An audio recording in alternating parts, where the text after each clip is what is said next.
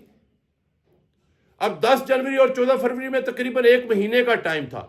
اب 1 مہینے میں ہم اپنے معاملات جو ہیں وہ مکمل نہیں کر سکتے تھے۔ ریزن یہ ہے کہ گورنمنٹ پاکستان نے ایک لمٹ مقرر کر دی ہے کہ اس سے زیادہ پیسے آپ ایک وقت میں نہیں بھیج سکتے، ایک دن میں اس سے زیادہ پیسے نہیں آپ بھیج سکتے۔ اب جب ہم اس طریقے سے پیسے بھیجتے رہے تو ہمارا ٹائم جو ہے وہ ختم ہو گیا، ہم اپنے معاملات حل نہیں کر سکے۔ اس لیے اب وہاں جا کے انہوں نے اپنے جو ہوٹلز وغیرہ تھے ان کو تو بکنگ کر دی، کسی نے ہاف پیمنٹ کی ہوگی، کسی نے اس سے کم کی ہوگی، کسی نے اس سے زیادہ کی ہوگی، ہوٹل بک ہو گئے۔ اب جو کیٹرنگ کمپنیاں ہوتی ہیں ان سے معاملات طے ہو گئے، ان کو پیمنٹ کر دی گئی، وہ بھی معاملات چلے گئے، ان کے پاس پیسے بھی چلے گئے۔ اب جو ٹرانسپورٹیشن کمپنیاں ہوتی ہیں جو حج کے دوران آپ کو ٹرانسپورٹ مہیا کرتی ہیں ان کے ساتھ بھی معاملات طے ہو گئے، ریٹ طے ہو گیا، ان کو پیمنٹ ہو گئی، وہ معاملات بھی چلے گئے۔ اب رہ کیا گیا؟ بات اصل میں آتی ہے کہ کیوں یہ اب کہ ان کی پیمنٹ بھی ہو گئی ہے، بکنگ بھی ہو گئی ہے، تو پھر یہ جا کیوں نہیں سکتے؟ بہت سارے حجاج کرام یہ سوال کرتے ہیں کہ بھائی پھر وہ کیوں نہیں جا سکتے جب ان کے سارے معاملات وہاں سعودی حکومت کے پاس جا کے، سعودی عرب میں جا کے پرائیویٹ حج ٹور آپریٹر نے حل کر دیے، معاملات طے کر دیے، تو پھر وہ کیوں نہیں جا سکتے؟ ہاں بھائی، یہ سب سے اہم سوال تھا۔ تو ہوا کچھ ایسے ہے بھائی، یہ سارے معاملات طے کرنے کے بعد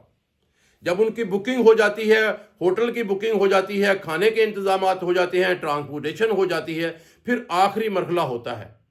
آخری مرحلہ یہ ہوتا ہے کہ سعودی عرب کی جو ویب سائٹ ہے جو انہوں نے اسپیشل لانچ کی ہوئی ہے، اس کے اوپر تمام حجاج اکرام کے جو پاسپورٹ ہیں، ان کے جو ڈاکومنٹ ہیں وہ اپلوڈ کرنے ہوتے ہیں۔ ویزا اپلائی کرنا ہوتا ہے، حج کے لیے ویزا اپلائی کرنا ہوتا ہے۔ اب اس کے لیے ٹائم نہیں بچا، اس کے لیے جب ٹائم نہیں تھا وہ اپلوڈ نہیں کر سکے۔ جب اپلوڈ نہیں کر سکے کیونکہ ان دنوں میں آپ کو پتہ ہے کہ لوڈ زیادہ ہونے کی وجہ سے جو اپلوڈنگ ہوتی ہے وہ بھی سلو ہوئی ہوتی ہے۔ اب وہ اپلوڈ نہیں ہوئے۔ اب سعودی حکومت کہتی ہے کہ جناب ہمیں تو آپ نے حاجیوں کے لیے ویزے اپلائی نہیں کیے، اس لیے ہم آپ کو اجازت نہیں دیتے کہ آپ کے مزید حاجی حج کر سکیں۔ یہ معاملات جو ہیں یہ بڑے پیچیدہ ہو گئے ہیں۔ علامہ طاہر اشرفی صاحب کہتے ہیں کہ جناب ہم نے شہزادہ سلمان کو بھی ریکویسٹ کی ہے، ان سے معاملات طے کرنے کی کوشش کی ہے، پھر ہم نے وزیر اعظم صاحب کو بھی خط لکھا ہے، ہم نے جہاں تک ہو سکتی ہے کوشش کی ہے کہ کسی طرح یہ حجاج کرام جو اللہ اکبر کی صدا لگانے کے لیے تیار بیٹھے ہوئے ہیں، لبیک اللہم لبیک، لبیک اللہم لبیک، یہ صدائیں لگانے کے لیے تیار بیٹھے ہوئے ہیں، ذہنی طور پہ یہ حج کرنے کے لیے تیار بیٹھے ہوئے ہیں، گھروں میں انہوں نے ملاد کرا دیے ہیں، اپنے کپڑے سلوا لیے ہیں، اپنی تیاری مکمل کر لی ہے، اپنے بیگ پیک کر کے رکھ لیے ہوئے ہیں، اپنے عزیز و اقارب، دوست احباب، رشتہ دار، تعلق دار جو ہوتے ہیں ان کو بتا دیا ہے کہ جناب ہم حج پہ جا رہے ہیں۔ تو جب ان کو پتہ چلا کہ جناب ہم حج پہ نہیں جا رہے تو ان کے دل پہ کیا گزری ہوگی؟ یار صرف حج پہ نہیں جا رہے بات ایک ہے کہ وہ حج پہ نہیں جا رہے، اس سے بڑھ کے بات یہ ہے کہ جو انہوں نے پیمنٹ جمع کروائی ہوئی ہے، پرائیویٹ حج تو تقریباً 50 لاکھ روپے میں بھی ہوتا ہے، 10-15 لاکھ سے سٹارٹ ہوتا ہے لیکن 50 لاکھ روپے تک بھی چلا جاتا ہے۔ اب ایک بندے نے 50 لاکھ روپے جمع کروائے، وہ کتنا زندگی کا اس کا عرصہ لگا ہوگا 50 لاکھ جمع کروانے کے لیے۔ تو یار اس کو جب پتہ چلتا ہے کہ میں حج بھی نہیں کر رہا اور میری پیمنٹ بھی جو ہے وہ ختم ہو گئی، مجھے پیمنٹ بھی واپس نہیں ملے گی۔ کیسے واپس نہیں ملے گی؟ بھائی اس طرح واپس نہیں ملے گی کہ وہ پیمنٹ تو ان کمپنیوں کے پاس جمع ہو گئی، یعنی جو پرائیویٹ حج ٹور آپریٹر ہیں انہوں نے وہ پیمنٹ آپ کے کھانے کی بکنگ، آپ کے ہوٹل کی بکنگ، آپ کے ٹرانسپورٹیشن کی بکنگ وہ اس میں لگا دی، ان کو جمع کروا دی، تو وہ آپ کو واپس کیسے ملے گی؟ یہ 36 ارب روپے کا معاملہ ہے۔ کوئی تھوڑا بہت معاملہ ہو تو بندہ کہتا ہے کہ شاید کوئی اپنے کسی نہ کسی طریقے سے کوئی اپنے سورسز سے یہ پیکم واپس کر دے گا، یہ تو سوال ہی پیدا نہیں ہوتا۔ پرائیویٹ ٹور آپریٹر جو ہیں انہوں نے بھی کلیئر کر دیا ہے کہ جناب ہم بالکل واپس نہیں کر سکتے۔ جب ہمیں سعودی حکومت ان جو کمپنیز ہیں جنہوں نے ہوٹل بنائے ہوئے ہیں، جنہوں نے ٹرانسپورٹیشن کمپنیاں بنائی ہوئی ہیں، ان سے پیسے واپس لے کے دے سکتی ہے تو ہم ان کو واپس کر دیں گے، ورنہ ہم اپنے پاس سے کیسے واپس کر سکتے ہیں؟ ہمارا قصور کیا ہے؟ قصور تو پاکستان گورنمنٹ کا ہے، جنہوں نے ہمیں صرف 1 مہینے کا ٹائم دیا، جبکہ اتنی دیر پہلے کی بکنگ شروع ہوئی، اور انہوں نے کیوں ہمیں ٹائم نہیں دیا؟ کم از کم 2 مہینے کا ٹائم ہوتا، ہم اپنے سارے معاملات جو ہیں وہ آسانی سے حل کر لیتے۔ اور آج یہ حجاج کرام جو تیاریاں پکڑے بیٹھے ہوئے ہیں، لبیک اللہم لبیک لبیک اللہم لبیک کی صدائیں لگا رہے ہیں، یہ بھی حج کے لیے جاتے، حج کر کے آتے، ہمارے بچوں کو دعائیں دیتے، کیونکہ ہم نے ان کے لیے جو اچھی سہولیات دی ہیں، ہمیں ان کا کیا فائدہ ہوا؟ اچھی بکنگ کا کیا فائدہ ہوا؟ ہم نے انہیں کھانے کے لیے جو بہترین انتظام کیے تھے، ٹرانسپورٹیشن کے بہترین انتظامات کیے تھے، ہوٹل کے بہترین انتظام کیے تھے، رہائش کے انتظامات کیے تھے، ہمیں تو اس کا صلہ نہیں ملا۔ ہمیں تو بلکہ یہ ہوا ہے کہ ہمیں اپنی جان کے لالے پڑ گئے ہیں کہ یار وہ لوگ جن کے ہم نے 50 لاکھ روپے، 20 لاکھ روپے جمع کرائے ہوئے ہیں، وہ تو ہمیں قتل کرنے پہ اتر آئیں گے، وہ تو ہمیں مار دیں گے، ہمارے بچوں کو اغوا کر لیں گے، ہمارے لیے مشکلات پیدا ہو گئی ہیں، ہم کہاں جائیں؟ تو اب صرف یہ معاملات گورنمنٹ پاکستان اور سعودی حکومت کے درمیان یہ طے ہو سکتا ہے کہ وہ انہیں اجازت دے دیں، ان کے ڈاکومنٹ جو ہیں وہ گورنمنٹ پاکستان سعودی حکومت کو دے، وہ ان پہ اپلوڈ کر دیں، اور وہ تھوڑا ٹائم بڑھا کے ان پہ کوئی ترس کھا لیں، مہربانی فرما دیں، تو یہ حجاج کرام حج کے لیے لبیک اللہم لبیک لبیک اللہم لبیک کی صدائیں لگاتے ہوئے پہنچ جائیں اور اپنا حج کا فریضہ ادا کر لیں،